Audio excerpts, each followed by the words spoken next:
Uniform civil code के नाम पर हिंदू लॉ मुसलमानों पर मुसल्लत नहीं कर सकते।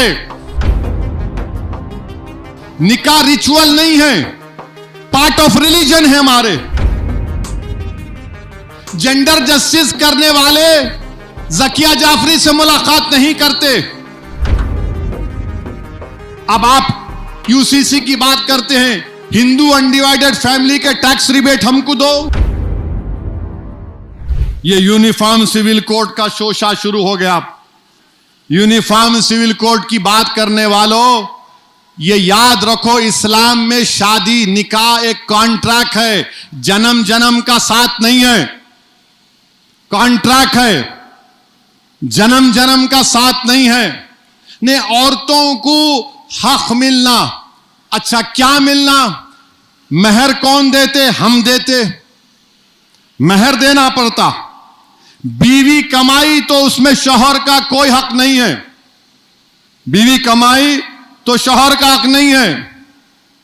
और बीवी कमा रही भी तो तुम ईद के कपड़े खरीदना। बीवी घर में है, सुप्रीम कोर्ट का जजमेंट है, हिंदू धर्म में अगर कोई अपने सास ससुरे की खिदमत नहीं करी, उनके साथ नहीं रहती, वो क्रूरटी है। क्रूरटी है वो। इस्लाम क्या बोलता? तुम्हारी जिम्मेदारी नहीं है, तुम बहू है, घर की नौकरानी नहीं है। मां बाप की जिम्मेदारी बेटे की है। मां बाप की जिम्मेदारी बेटे की है। और फिर लोग बोलते यूसीसी, अब मुझे मालूम हमारे 3-4 लोग फोन करके बोलेंगे आपको क्या जरूरत थी बोलने के, ये हमारी बीवी तकरीर सुन के बोलती मैं नहीं करती खिदमत। फोन करते 3-4 लोग हैं। आपकी मर्दानगी को तकलीफ हो रही तो होना तकलीफ, वो मर्दानगी नहीं है, बुजदिली है।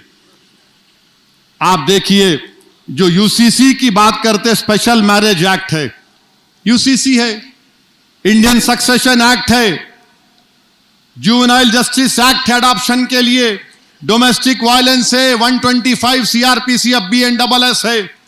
अब आप देखिए, अगर यूसीसी की आप बात करेंगे तो स्पेशल मैरिज एक्ट 21A है। सेक्युलर लॉ बोलते दो हिंदू शादी करे तब भी उनको कानून मिलेगा हिंदू लॉ।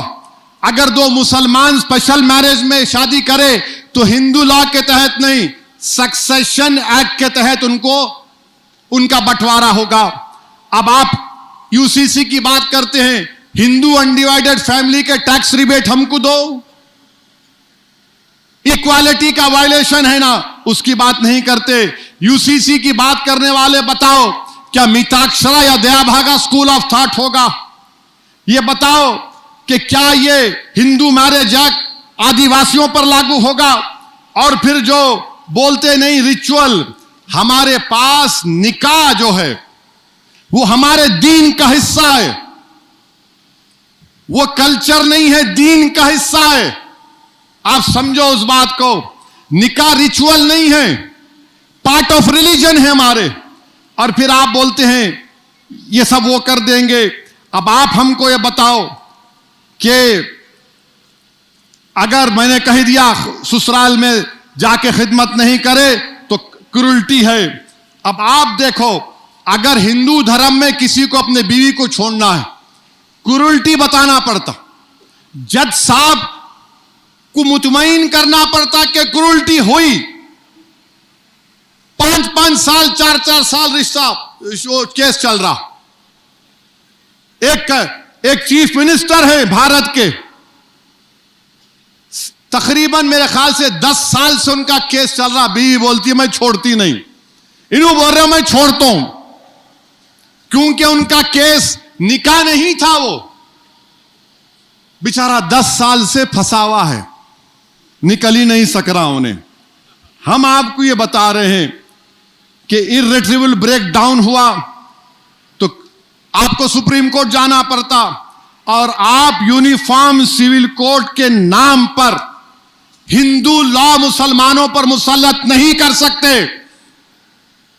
कैसे आप मुझ पे मुसल्लत करेंगे? मुझे अपने दीन के मुताबिक चलना चाहिए। अरे 2005 में सक्सेशन एक्ट को पारसरिक अटैक हुआ, अमेंड हुआ, जब हमारे हिंदू बेटियों को हिस्सा मिला। रसूलुल्लाह सल्लल्लाहु अलैहि वसल्लम ने 1400 साल पहले कहा कि औरत को हक मिलना चाहिए। अच्छा, आप ये बता दो कि इस्लाम में 12 अगर हियर्स रहे, माने जानशीन रहे, तो 9 खवातीन हैं और 12 में 9 खवातीन को हिस्सा मिलता। अगर एक खातून के 5 मर्द रिश्तेदार है, उसमें से उसको हिस्सा मिलता, और मर्द को अपने 3 खवातीन रिश्तेदारों से हिस्सा मिलता। अरे जेंडर जस्टिस की बात करने वालों, तालीम दो ना, नौकरी दो, ताकत दो। नहीं, हम जेंडर जस्टिस करेंगे। जेंडर जस्टिस करने वाले ज़किया जाफरी से मुलाकात नहीं करते। जेंडर जस्टिस की बात करने वाले उन बच्चों से मुलाकात नहीं करते जिनको दिल्ली में जनगणन पढ़कर उनको पुलिस ने मार दिया। और फिर यूसीसी की बात करते हैं, लव जिहाद की बात होती है। नहीं, मौसम आ गया, अंडा नहीं खाना, गोश्त नहीं खाना, और फिर आप बोलते बुलडोजर की इंसाफ। ये तमाम चीजें जो हो रही हैं, बहरहाल